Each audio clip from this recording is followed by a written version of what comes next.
Hey guys, it's Mark from Modern Tech, and today I'm going to show you how to get rid of vertical lines on a DMG Nintendo Game Boy.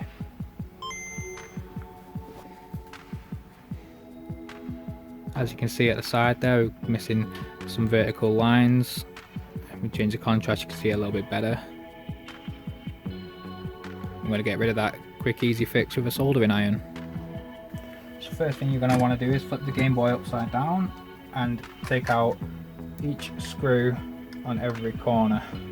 You need a Triforce screwdriver to achieve this.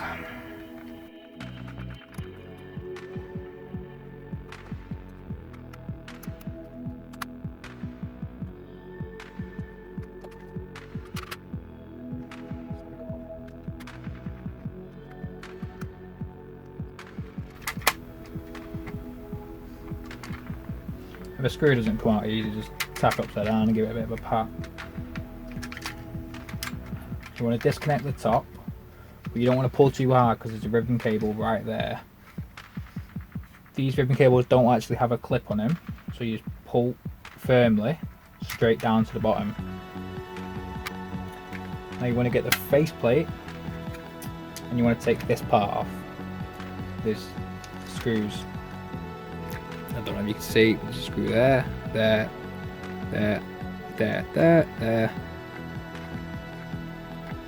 and there. These are just regular Phillips screws, so you need to get a different screwdriver.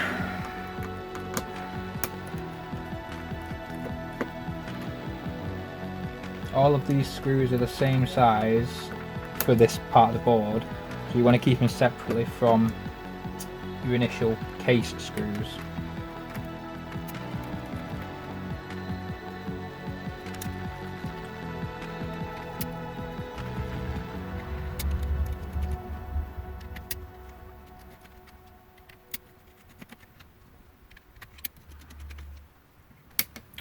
Nintendo Game Boy DMG is probably one of the easiest handheld consoles to actually take apart, so I can't imagine you'd have much trouble on that end. Now once you've unscrewed it all, you have to be careful not to snap any of the plastic, but you can see this got the plugs holding the board into place, so you want to pull the board outwards from all equal corners as much as possibly can without snapping any of the plastic.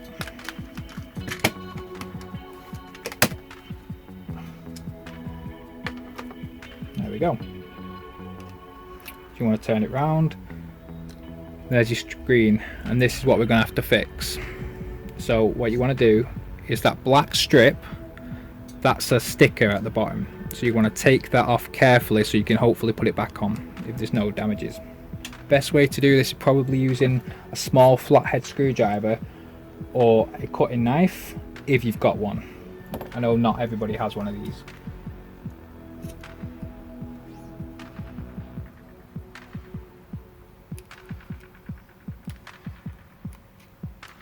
So you just want to peel one side of the corner and slowly lift it all off. Well, as you can see there, the sticker residue is actually stayed to the board. We don't want that, we want the whole thing to come off. So I might try and peel this bit off with a knife to keep the sticker residue still on the rubber so we can put it back on. If not, you might need to invest in some double-sided tape.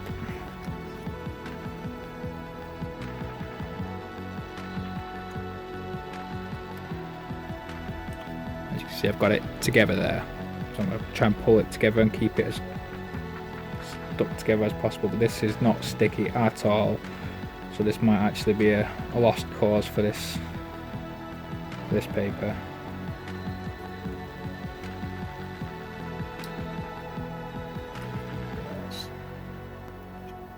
That's barely got any stick to it, but I'll try and keep hold of it. Now what you're going to want to do is replug the screen back in. You just have to reinsert the pins, hold it at a bit of an angle,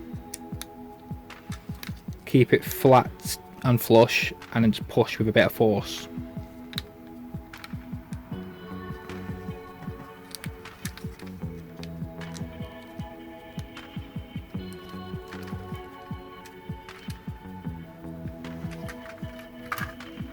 Now if you don't have a power cable, all you have to do is put some batteries in the back.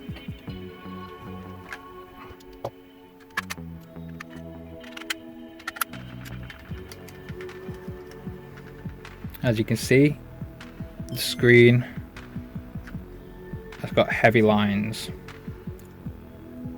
Now I've heated up the soldering iron and I've heated it up to 404 degrees.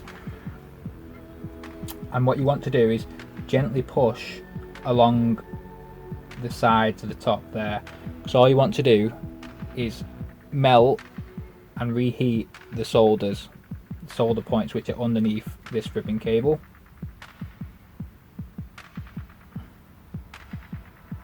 As you can see, when I'm doing that, the lines are changing. You want to move it down slightly, just wiggle it round. You don't want to put too much pressure on it at once, but you just want to move the lines and keep it going.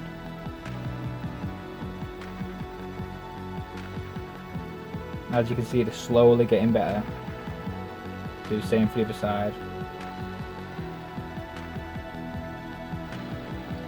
I'm going to go left and right in slow motions. Sometimes going up and down helps.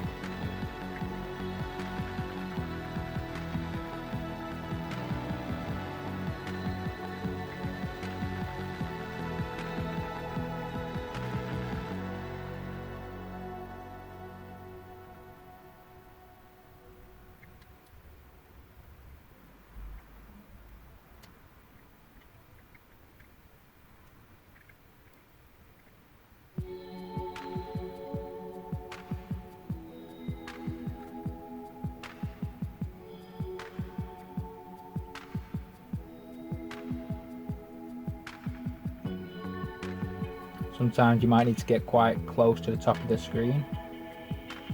You just need to keep wiggling it round, finding the sweet spot.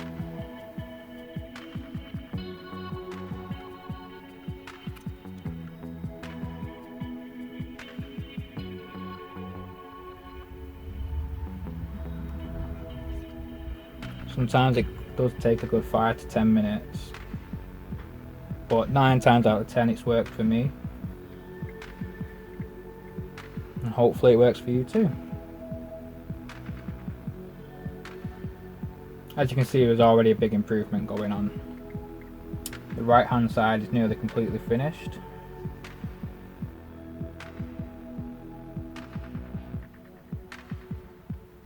As you can see at this point, I'm finding this left hand corner is a bit easier if I move the bottom down. So you might just have to find specific places on the ribbon cable which work best for you on your Game Boy. Every one is completely different. Sometimes you might want to just give it a second to cool down before continuing. As you can see, the lines keep flickering because it's unsure whether it's going to work or not. There we go.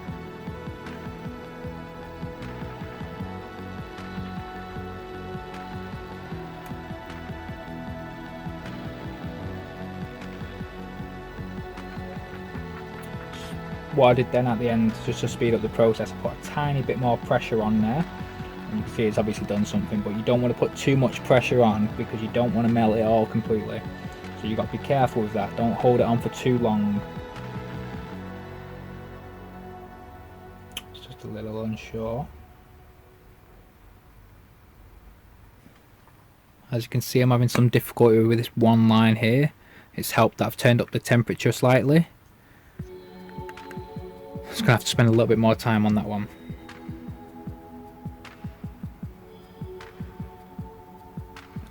As you can see, after a lot of tinkering around, all the lines are completely gone. So all that's left to do is to put the console back together exactly the way we took it apart. I'll speed through that now.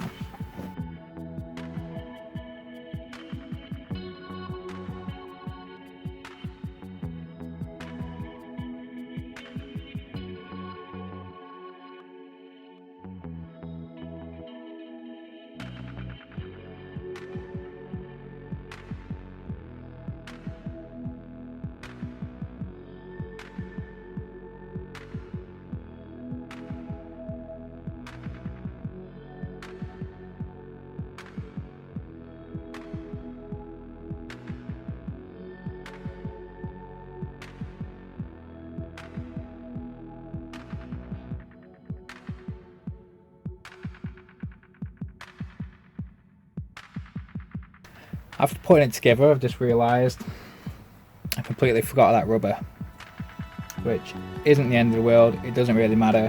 You can put it on if you don't. Well, you can put it on or you don't put it on. It doesn't really matter too much, but I advise you put it on.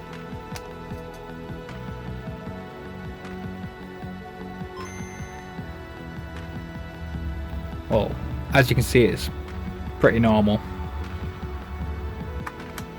Well, if this video helped you, thanks for watching. Hope you give it a like, subscribe or a comment. Thank you very much.